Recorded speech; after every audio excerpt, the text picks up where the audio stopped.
another 31 Days of Horror 2019 Toronto After Dark edition. Yes. Second film of Slasher Night is, oddly enough, not a straight slasher. No, it is, in fact, I don't know if I'd actually go into the... no, I don't know that I'd call it a slasher really at all. I mean, there are aspects, kind of, but not really a slasher film. It's a Canadian film from director what was it, Justin Harding, who had, this is his first feature. He had done a bunch of shorts that played at Toronto After Dark previously, but yeah, this is his first full-fledged outing, which is cool. It's film runs about an hour and a half. In terms of actors, it doesn't really have anybody of note.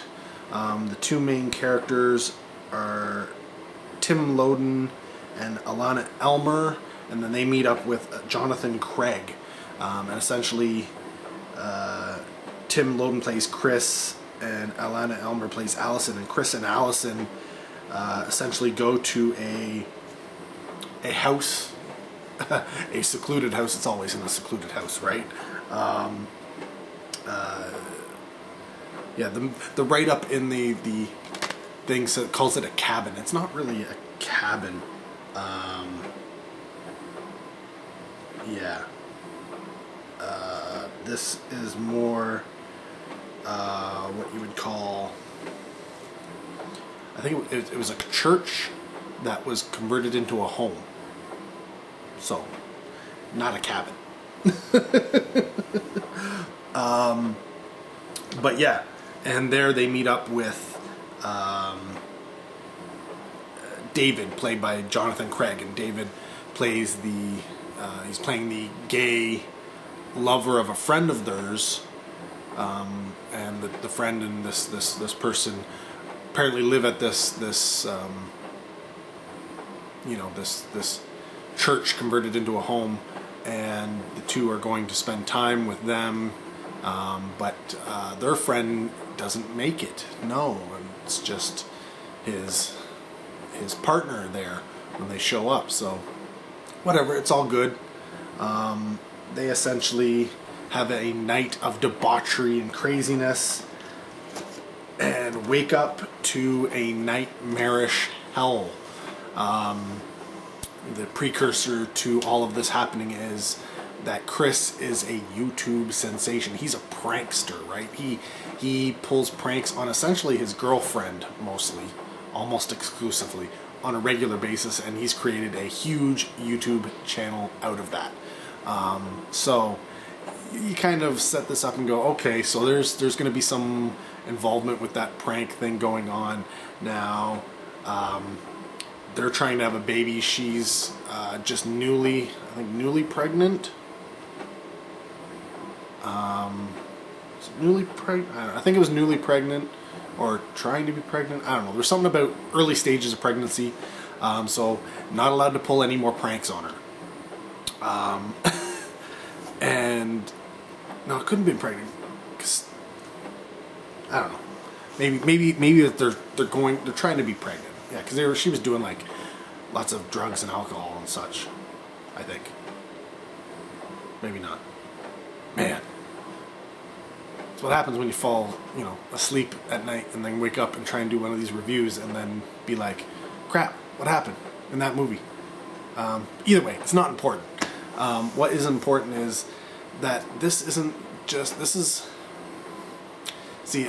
to liken it to certain films would give away what this film is, and part of the beauty of this film is the twists.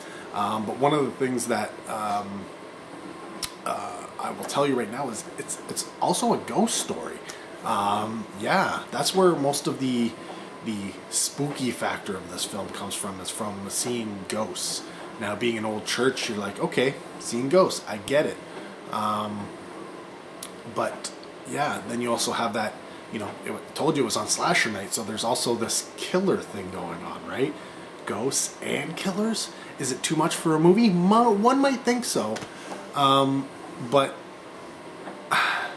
and perhaps maybe the film needed to be another 10 minutes long, because there are aspects of the ghost which could have been better told. But yeah, because I didn't really get it in the film until the Q&A afterwards, where they were explaining things, and it was like, oh, okay, I get it now. But it wasn't really well told in the film. And I know what you're thinking. A Canadian film, first-time director, bunch of no-name actors, story's not quite making sense, right? You're thinking this is garbage, right? No, this film is probably my favorite at the festival to date. It is spooky. It is spooky, scary. It is fun. It is well shot. Everything about it is technically good. It looks awesome. The actual location they're shooting at is the guy's house. Like, it's, so all the stuff he does special effects, makeup and stuff like that, and this is his first, I guess, real acting role. And so all of the, crazy, weird, prosthetics and masks and busts and stuff that are in the actual, the movie are real, and stuff he's made, and, just made for obviously great movie, because it's there. It's what the place actually looks like, which is cool. And yeah, I mean, everything about it was outside of, not quite getting certain aspects of the film. It doesn't mean that it took away from it necessarily, because each aspect of the film kind of, they're each kind of self-contained and yet relate to each other. So if you don't get the relation, it's okay. They do try and, there are aspects of the film which are repeated many, many times, so that you kind of know that it is, but there is no real direct link, I guess. Nobody says, A plus B equals C. They just sort of say A, B, B, B, and then show you C, or A, B, A, B, A, B, C. And you're supposed to, put these A and B sections of it and go, okay, when you put those together, that's how you ended up with this. They just don't, in the film, tell you that, right? They don't just come out and tell you in a, set dialogue or anything. The reason why this is happening is because, and perhaps maybe that's what was missing from the film, because there are a lot of different little aspects. Like, there is the YouTube video aspects of it, and the pranking aspects of it, and then the ghost aspects of it, and then this killer aspect of it. And so there's lots of little things that are going on, and you kind of wonder, how are they relating to each other, especially with the pranking things, right? Like, the pranking is taught, showed right at the beginning and is made a big deal out of, but then it's sort of, it disappears almost, right? And you keep thinking, okay, well, this is what it's supposed to be about, right? Like, the movie's about this pranking stuff, but that's not what the movie's about at all. It's about this other story, but the pranking stuff is just sort of setting up your characters. And on your first watch, when you're watching it, you're expecting it to be more involved throughout the the rest of the film, but it seems to have been nearly forgotten pretty early on, which is weird. But yeah, kudos to the filmmakers, kudos to the cast. Everybody did a fantastic job. Everything looks great. Like, this is a film, I know it's not going to get to theaters. I know it's not. I just hope it gets distribution out there so people can watch it, because obviously I'm saying this is a recommend. I really enjoyed it. This is a film that I would have Leslie watch. I think she would get definitely. I think she would be down with it for the most part. Again, there's storytelling a little choppy, could have been better, but at the same time, it's not like as bad as some films that do get released at theaters. Yeah. But, I'm not going to name any names or anything. But yeah, somebody's waking up. But yeah, I'm highly recommended. It's one of those films, like,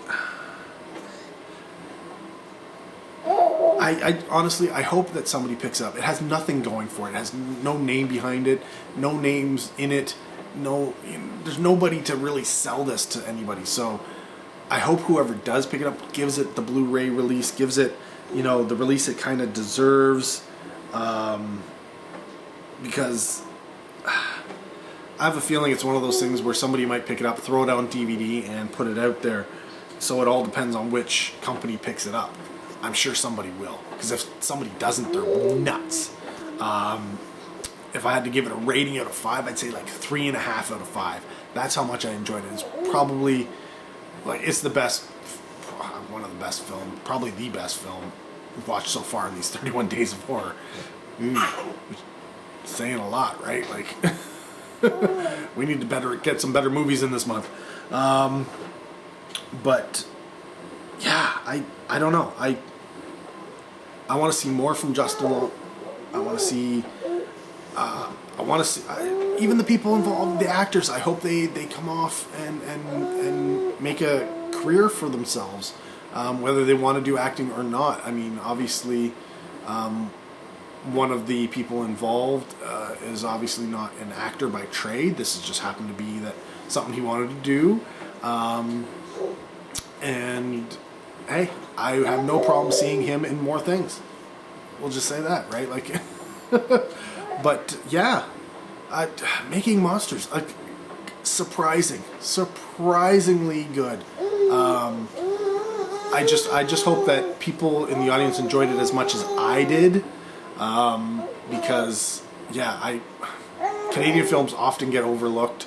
Low budget films often get overlooked, or micro budget films. Oh, and I think I have to be getting going because he's getting a little restless. So yeah, there you go. 3.5 out of 5. Definitely recommended. Making Monsters. If you manage to check it out, let me know what you think of it down below. Hopefully you get the chance. That's all I can say. Somebody give it the chance. Get it out there. Let people see it, because I really enjoyed this film. But yeah, more 31 Days of Horror to come. More Toronto After Dark, most likely. Thanks for watching. Till next video, take care. Have a good one. I'm coming. Jeez. Horror show going on over here. He's gonna kill me or something.